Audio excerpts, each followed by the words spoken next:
नमस्कार, आप देख रहे हैं हमारा खास शो क्या कहता है इस्लाम। मैं हूं पिनाज और लगातार हमारी कोशिश होती है अपने शो के जरिए इस्लाम को लेकर हमारे आसपास जो तमाम विवाद उठ रहे होते हैं, जो सवालात उठ रहे होते हैं या फिर कुछ प्रथाएं हैं जिनको लेकर मौलवी आलिम जो हैं वो अलग अलग बयानात देते हैं, तो लोगों के मन में कन्फ्यूजन ना क्रिएट हो। कुरान हदीस से सही मायनों में क्या कहती हैं, किसी का कोई गलत प्रोपेगेंडा ना चले। हमारी कोशिश है कि सही छवि जो है वो दुनिया के सामने जाए, कुरान हदीसों के हिसाब से, उनकी इंटरप्रिटेशन जो इस्लाम के स्कॉलर करते हैं उनके हिसाब से।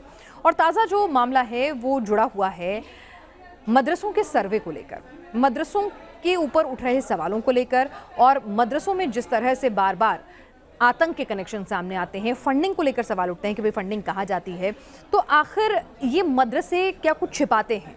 मदरसों की पूरी कार्रवाई इतनी गोपनीय क्यों होती है? मदरसे इतने सीक्रेट मिशन की तरह से क्यों ऑपरेट करते हैं? और जब भी बात आती है कि भाई इन मदरसों को सबके सामने पब्लिक डोमेन में लाइए, तो फिर क्यों हिचकिचाहट होती है? इन्हीं सवालों का जवाब आज हम टटोलने की कोशिश करेंगे। हमारे साथ दो खास इस्लाम के जानकार इस वक्त मौजूद हैं। हमारे साथ डॉक्टर अंसारी भी इस वक्त मौजूद हैं, और साथ ही हमारे साथ इस्लामिक स्कॉलर हैं। हमारे साथ डॉक्टर जीनत अंसारी और सूफ़ी कौसर हसन मजीदी साहब हैं, इस्लामिक स्कॉलर हैं, अध्यक्ष हैं सूफ़ी खानाकाह एसोसिएशन के। आप दोनों का बहुत बहुत स्वागत है। डॉक्टर जीनत अंसारी, अगर मैं आपसे पूछूं कि मदरसों को इतना ज़्यादा सीक्रेट मिशन के तौर पर क्यों ऑपरेट किया जाता है? भाई अगर एक तालीम देने की जगह है, अगर एक मजहबी तालीम देने की जगह है जिसमें कोई गलती नहीं है, कोई दिक्कत नहीं है, तो फिर उसको इतना ढका के छिपा के क्यों रखना?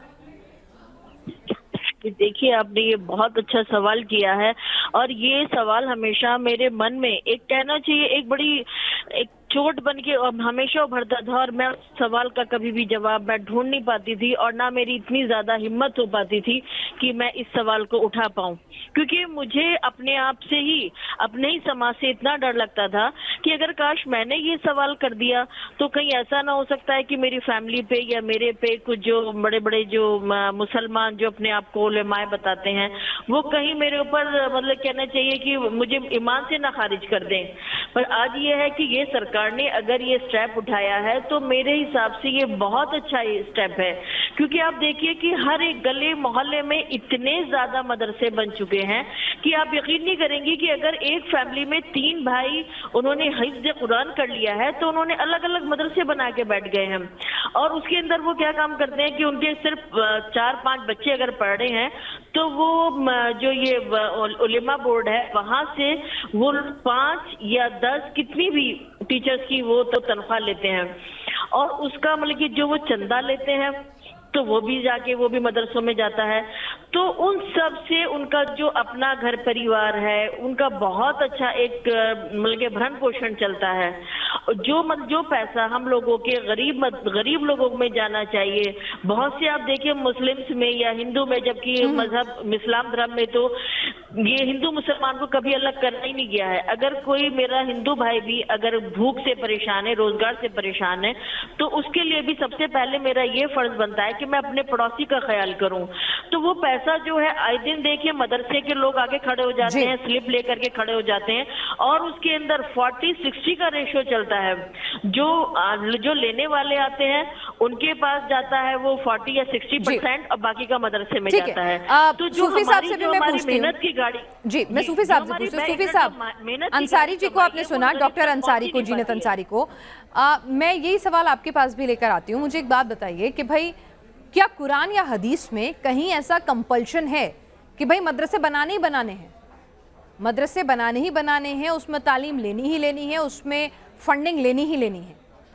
देखिए, शायद नहीं, आप ही के साथ एक शो था हमारा 4-5 दिन पहले, जिसमें एक श्रीमान जी के साथ बैठ कर के बात हुई थी, और यही इस्लाम से और कुरान और हदीस से ही इस बातों को सामने लाने की कोशिश की थी कि इस्लाम में मदरसा सेक्ट है या नहीं।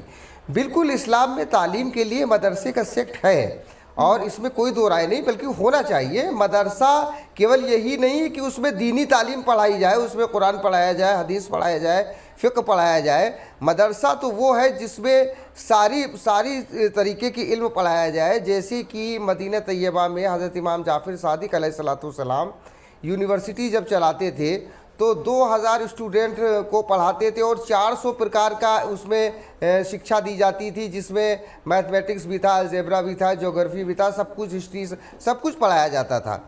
लेकिन मसला जो सबसे बड़ा है कि इस वक्त जिस तरीके से ये जो चीज़ें सामने आ रही हैं, अभी जैसे जीनत जी ने कहा कि एक घर में 3 लोग हैं, 3 हाफिज़ कुरान हो गए, तो तीनों ने अलग अलग मदरसे खोल दिए।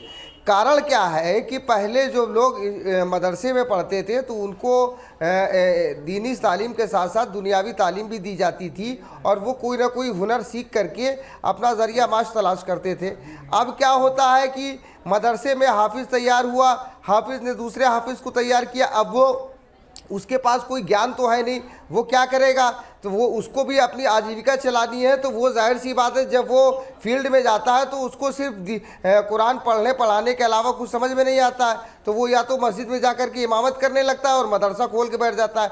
अब जो इसमें सबसे महत्वपूर्ण बात है कि इन मदरसों के पीछे एक मकड़ जाल है, वो मकड़ जाल है, उसमें 2 बातें हैं। एक तो एक पूरी विचारधारा, अपनी विचारधारा का प्रभुत्व स्थापित करने के लिए ये सारे कार्यक्रम को चला रही, जिसके बारे में कई बार हमने एक्सपोज किया, और दूसरा ये है कि ये मदरसे जो चलाए जाते हैं ये फितरा, ज़कात और चर्म कुर्बानी, जो कि गरीब मोहताज मुसलमानों का अधिकार होता है, इसको हड़पने के लिए, क्योंकि जो वसूल करके लाता है तो वो 50% मदरसे में देता है, 50% खुद रखता है, कहीं कहीं 40% मदरसे में देता है, 60% रखता है। तो ये एक अच्छी आमदनी का स्रोत है, ये स्रोत खत्म ना हो जाए, इसलिए सर्वे कराने में और कराने में इनको दिक्कत परेशानी है। डॉक्टर अंसारी, ये कहा जाता है कि भाई आप हमारी तालीम की जगह, जो इतनी पाक जगह है, वहाँ पर आके हम अल्पसंख्यकों के अधिकारों का हनन कर रहे हैं।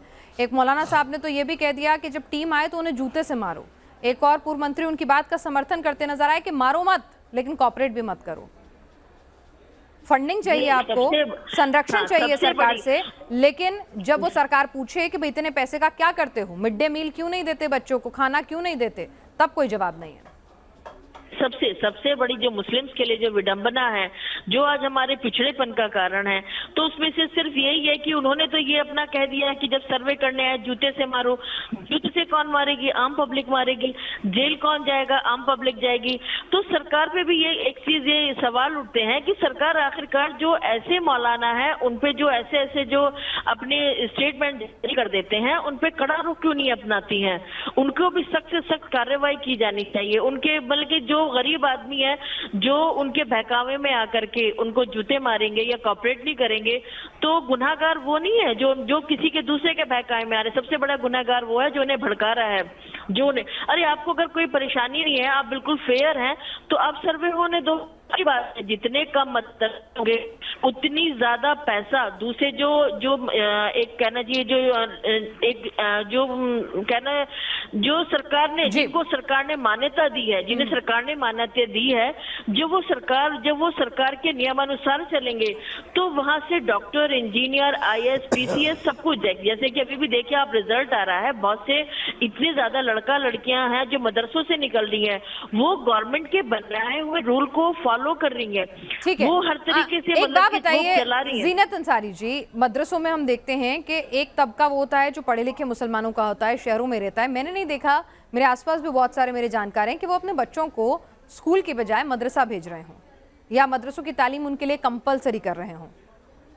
मौलाना साहब आके कई बार कुछ बच्चों को पर्सनली घर पे कोचिंग देते हैं, पढ़ाते हैं, कुरान के बारे में सिखाते हैं, वो भी मैंने सुना है इस तरह के कोचिंग सेंटर्स। लेकिन एक माँ बाप अपने बच्चे को सुबह 7 बजे से लेकर शाम के 3-4 बजे तक बच्चा घर पहुंचता है, उसके बीच में मदरसों में भी भेज रहे हैं, क्या ये कंपलसरी है? नहीं, और क्या ये पॉसिबल है? हाँ। नहीं, देखिए ये जो दीन की तालीम हासिल करना वो कंपलसरी है। हम जिस मजहब में रहते हैं, वो सनातनी हो, चाहे मुस्लिम्स हो, ईसाई हो, कोई भी क्रिश्चियन कुछ भी हो, उनको अपने मजहब के बारे में पता होना चाहिए। उसके नहीं तो तालीम के लिए क्या स्कूल, तालीम के लिए मदरसा जाना जरूरी है क्या? सर, मदरसा जाना कोई जरूरी नहीं है। आप देखिए मदरसे में जितने बच्चे जाते हैं, आप उनका सर्वे करवा लीजिए। उनको जो मदरसे में जो बैठे हुए मौलाना हैं, उन्हीं को असल में तो आप उन्हीं को ज्यादातर वही, उनको नॉलेज नहीं है। जैसे अभी हमारे जो इमाम साहब ने कहा है कि जैसे किसी ने, एक ने हिफ्ज़ कुरान हुआ है, उसने अपने भरण पोषण करने के लिए वो एक मदरसा चला करके बैठ गए हैं, उन्हें तो तालीम ही नहीं होती है कुछ भी। जी सूफी साहब, मेरे ही शो में अभी कुछ दिन पहले, और वो क्लिप सारी दुनिया में वायरल भी हो रहा है, ये कहते दिखे मौलाना साहब से। मैंने कहा मौलाना साहब आप अल्फाज हदीस पढ़ दीजिए, आप कुरान की आयत पढ़ दीजिए, इसका तर्जुमा कर दीजिए। बोले मैं तो टीवी वाला मौलाना हूँ, मुझे नहीं आता, मेरा काम है सिर्फ रट्टा लगाना, मैंने वो लगा रखा है। तो वो मौलाना जब मदरसों में पढ़ाएंगे, होना चाहिए, उन्हें तो अवार्ड मिलना चाहिए। हाँ सूफी साहब, वो मौलाना जब बच्चों को पढ़ाएंगे तो क्या तालीम देंगे? वो तो फिर रट्टा ही लगवाएंगे। अभी आपने देखा होगा कुछ दिनों पहले एक बयान आया था कि वो जूते से मारने की बात की गई थी। तो जो व्यक्ति जूते से मारने की बात कर रहा है वो मदरसे के समर्थन में कह रहा है और कहता है कि मैं मदरसे में गया था और मैं मदरसे की तालीम याफ्ता हूँ। तो क्या मदरसों में ऐसी तालीम दी जाती है जो दूसरों को मारने की बात बताती है?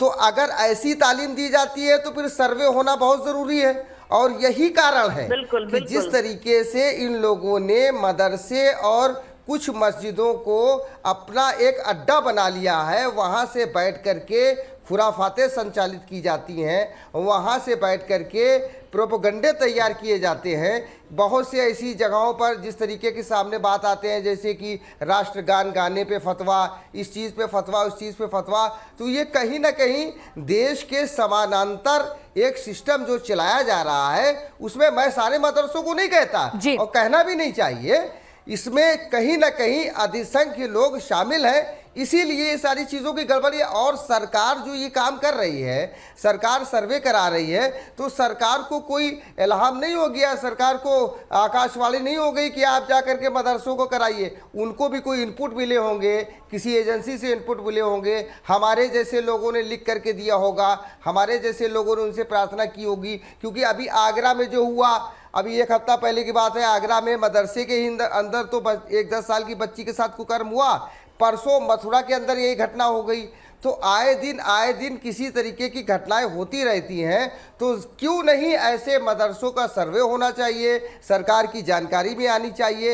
एक एक चीज़ देखिए, हमारे देश की आंतरिक सुरक्षा का विषय भी है कि कोई भी ऐसी चीज़ नहीं होनी चाहिए जिससे देश की शांति व्यवस्था गड़बड़ हो।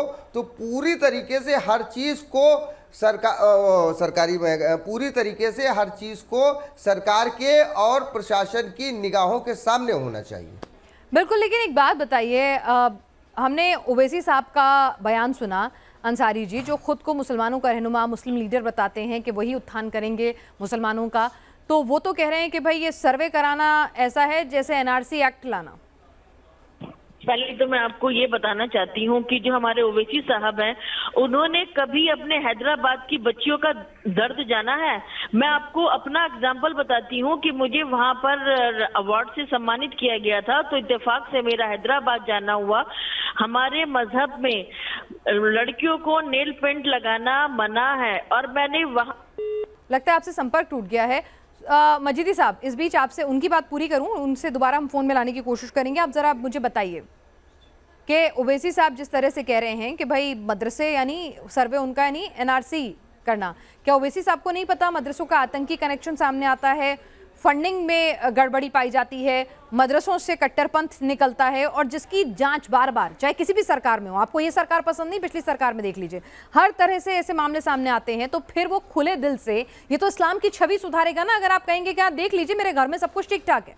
देखिए, ऐसा है ना कि कुछ लोगों की सियासत ही विरोध पर आधारित होती है, तो वो उसी हिसाब से अपना काम कर रहे हैं।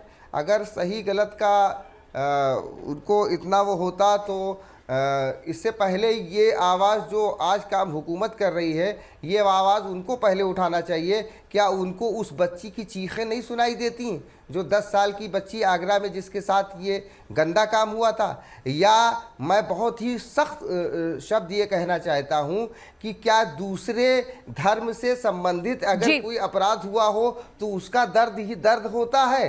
अगर आपके धर्म के किसी व्यक्ति ने किसी को पीड़ा पहुँचा दी, आपके धर्म के व्यक्ति को, तो क्या उसका दर्द दर्द नहीं है? श्रीमान ओवैसी जी को उस बच्ची के दर्द का एहसास नहीं है जो 10 साल की बच्ची के साथ इस तरीके की घटना की गई और मस्जिद में पढ़ाने वाले, मदरसे में पढ़ाने वाले उस मौलाना ने की। जी, तो यहाँ पर मदरसों का क्या, एक तरह से वजीदी साहब ये कहें कि मदरसे जो हैं इस वक्त मौजूदा जो हालात है, ठीक है, दीन की शिक्षा देनी चाहिए, बिल्कुल देनी चाहिए। हर शख्स को अपने दीन के बारे में जानना समझना बिल्कुल ज़रूरी है।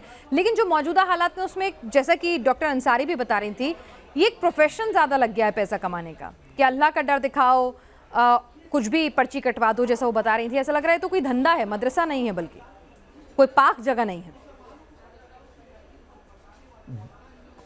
बिल्कुल बिल्कुल, ये पूरा धंधा बना लिया गया है। पहले की तरह जो है सिस्टम नहीं रहा। पहले मदरसे होते थे। आपको पिनाज जी शायद जान करके हैरानी होगी, मैं एक दिन भी मदरसे में पढ़ने के लिए नहीं गया, लेकिन इस्लाम की जो बेसिक मालूमात है मुझे सारी जानकारी है। मेरी माताजी ने मुझे इस्लाम की सारी शिक्षा दी। मेरे माताजी जिस परिवार से आती हैं वो पैगंबर साहब का परिवार है। उन्होंने मुझे दीन की, दुनिया की, समाज की, नैतिकता की सारी शिक्षा दी। तो ज़रूरी नहीं है कि मदरसा जाकर के शिक्षा प्राप्त की जाए। हाँ, ये होता है कि मदरसा एक मकतब हो गया कि यहाँ पे कुछ 10, 20, 50 एज ए कोचिंग सेंटर उसको माना जा सकता है। तो जिस तरीके से कोचिंग सेंटर सरकार के निगाह में है, तो क्या कोचिंग सेंटर ही हमने मान लिया? कह रहे हैं कि उन्होंने कहा कि वो अपनी उनकी सेल्फ फंडिंग है और उनका अपना मामला है। तो कोचिंग सेंटर की भी तो अपनी सेल्फ फंडिंग होती है। उसके संबंध में बाकायदा एक कानून बना हुआ है, कोचिंग अधिनियम बना हुआ है। तो मदरसों को भी उसी दायरे में मान करके उसका सर्वे क्यों नहीं किया जा सकता है? और उसके सर्वे कराने में देखिए बहुत से ऐसे मदरसे हैं जिनमें सर्वे हो रहा है। हमारे एक पदाधिकारी हैं गाजियाबाद लोनी में, प्रेमनगर में मदरसा चलाते हैं। उन्होंने खुले दिल से स्वागत किया और कहा कि बिल्कुल सर्वे कीजिए, आकर के हमारी किताबें देखिए, हमारा तरीका देखिए। तो जिसके अंदर ऐब है उसी को परेशानी है, और जिसके अंदर ऐब नहीं है उसको कोई परेशानी नहीं। अंसारी जी, आप अपनी बात क्या कह रही थी, आप पूरी कीजिए। जीनत जी, आपकी बात पूरी नहीं हुई। मैं आप बताना चाह रही थी कि मुझे अवार्ड के लिए इत्तेफाक से ये हैदराबाद जाना पड़ा। जब मैं शाम को मार्केट में निकली तो मैंने वहां पे अपनी बच्चियों को बुरखे में देखा। तो चलो बहुत अच्छी बात है, पर उन्होंने नेल पेंट, जो कि हमारे मजहब में मना किया गया है उसको नेल पेंट लगाने को, जिसको लगाने से वजू नहीं होती है, मैंने उन बच्चियों के हाथ पे वो देखा। तो मैं ओवैसी साहब से पूछना चाहती हूँ कि उन बच्चियों के दिल में क्या इतना ज्यादा उन्होंने खौफ या दर्द भर रखा है कि जो वो उनकी अपनी जो पर्सनल लाइफ है वो खुल के नहीं जी सकती है। उनको अगर मान लो उनको सिर्फ जो बुरखा है, वो मुझे ऐसा लगता है कि उनके ऊपर वो एक जबरदस्ती थोप दिया गया है। अंसारी जी, और मजहब, जीनत जी, मतलब इस्लाम में क्या नेल पेंट लगाने की इजाजत नहीं है? नहीं, इसलिए इजाजत इसलिए नहीं है, इजाजत उसके अंदर कि जैसे हम लोग जो वजू करते हैं, जैसे सूफी साहब ने कहा है कि मैं भी किसी मदरसे में या मैंने कहीं पर तालीम हासिल नहीं की है, मैंने भी अपने फादर से ही तालीम हासिल की है, इसलिए मुझे बहुत बहुत ज्यादा तो नहीं, बहुत बारीक पॉइंट ऐसे पता है कि जिससे क्या हराम है क्या हलाल है। हम जब वजू करते हैं तो हमारे बदन का पूरा हिस्सा भीगना चाहिए, तो उसमें से ये है कि नेल भी भीगने चाहिए। आप वजू करने के बाद अगर आप बाद में नेल पेंट लगा लेती हैं तो कोई बात नहीं, पर ये तो पॉसिबल नहीं है कि आप नेल पेंट उतार रही हैं, फिर वजू कर रही हैं, फिर लगा रही हैं। तो जो लड़कियों ने वहां पर नेल पेंट लगा रखा है, जो मना है, और लड़कियां वो लगा रही है, पर उन्होंने बुर्का भी पहन रखा है। आप मेरी देखिए दो मीनिंग वाली बात मुझे समझ नहीं आई कि सिर्फ लड़कियों ने बुर्का ओढ़ रखा है, जबकि बुर्का हमारे मजहब में नहीं है। हमारे मजहब में सिर ढकना, रिदा यानी कि चादर ओढ़ना है, हमारे अपने सतर को ढकना है। उन लड़कियों ने वो पहन रखा था, उन लोगों ने जीन्स पहन रखी थी। तो वो चीज था कि मुझे लगा कहीं ना कहीं ये इस डर खौफ के साए में जी रही है कि कहीं इनके ऊपर ये एलिगेशन ना लग जाए, ये इनको मजहब से खारिज ना कर दिया जाए। तो मजीदी साहब, ओवैसी साहब को क्या दिक्कत है? मतलब मदरसों के सर्विस उन्हें क्या दिक्कत हो सकती है? नहीं, फिर उनकी राजनीति कैसे चलेगी? उन बेकसूर मुसलमानों को वो कैसे अपना मोहरा बना पाएंगे? उनको परेशानी ये है, उनको परेशानी कुछ नहीं है, बस उनको तो ये है कि अपना स्टेटमेंट जारी करना है। और बहुत अच्छी यूनिवर्सिटी से पढ़े हुए एक परफेक्ट कहने बैरिस्टर है, तो वो अपनी बातों के तीर जो फेंकते हैं तो उसके अंदर ना उनकी कहीं पे गलती पकड़ी जाती है। बिल्कुल, उनकी एक पुरानी तस्वीर थी जिसमें वो जीन्स में बिना दाढ़ी के, बिना टोपी के नजर आ रहे थे अपने बैरिस्ट्री के दिनों में, जो पढ़ाई कर रहे थे विदेश में, तो वो जायज है। लेकिन जब राजनीति में आओ तो फिर दाढ़ी और टोपी भी बहुत जरूरी हो जाती है। तो अपने हिसाब से आप इस्लाम को इंटरप्रेट करने लग जाते हैं। बदल सकते हैं, आप अपने हिसाब से मजहब को बदल सकते हैं। ऐसे ही मेरी साथ में 4 साल पहले एक ऐसा हादसा हुआ था कि जब मैंने उसको मीडिया में मैंने उसको हाईलाइट करना चाहा तो मुझे कुछ ऐसे रसूखदार लोगों ने ये मना कर दिया है, लेकिन जिसमें मैंने मौलाना को, उन्होंने पानी तक नहीं पूछा मुझे, जब मैं कुछ उनसे प्रॉब्लम मुसलमानों की डिस्कस करने गई तो उन्होंने मुद्दा ही दूसरा घुमा दिया, और जब मैं उसको मीडिया में लाने के लिए बैठी तो मुझे उन लोगों ने ये कह के किया कि नहीं, आपके ऊपर फतवा लग सकता है, मुसलमान आपको परेशान कर सकते हैं। तो ये तो हम मुसलमानों का हाल है। एक महिला को अगर मर्द के साथ में कुछ हादसा हो रहा है तो वो उसको कहने भी नहीं दे सकती है। आज मेरे उससे कम से कम ये सरकार आई है, आज मुझे इतनी बोलने ठीक है। की हिम्मत है, और मैं आइंदा भी चाहती हूँ मजीदी कि साहब, जो ये अभी जो वक्फ बोर्ड दिक्कत मदरसों में अभी तो नहीं वक्फ है, बोर्ड भी- दिक्कत वक्फ इस्लाम बोर्ड के नाम पर एजेंडा चलाने वालों की है और सबसे ज्यादा एजेंडा तकलीफ चलाने- उन्हें ही हो रही है। मजीदी साहब, जी बिल्कुल ठीक बात है, क्योंकि इस्लाम तो इतने खुलेपन की बात करता है, स्पष्ट बात करता है। अभी हमारी बहन जो बता रही थी नेल पॉलिश वाली बात है, तो बिल्कुल सही बात है कि उससे वज़ू नहीं हो पाता है, लेकिन अब तो तमाम तरीके के ऐसे साधन आ गए हैं कि आप नेल पॉलिश लगा करके फ़ौरन मिटा सकते हैं। वो एक अलग बात हो गई, अपनी चॉइस की बात है। लेकिन मसला ये है कि इस्लाम किसी भी तरीके से लोगों को दबाने की बात नहीं करता, लोगों पर अत्याचार करने की बात नहीं करता।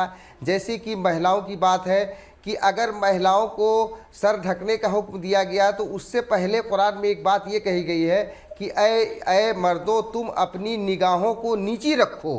उसके बाद औरतों से कहा गया कि तुम अपने सरों को ढके रहो।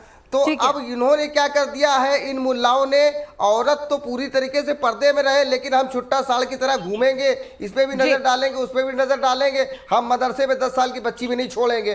तो ये इनका सो कॉल्ड इस्लाम है। दिस इज नॉट रियल इस्लाम। ये चलिए, तो जिसका मनाया जैसे मनाया उसने अपने वक्त और वक्त के मुताबिक, अपनी जरूरतों के मुताबिक इस्लाम की इंटरप्रिटेशन कर दी है।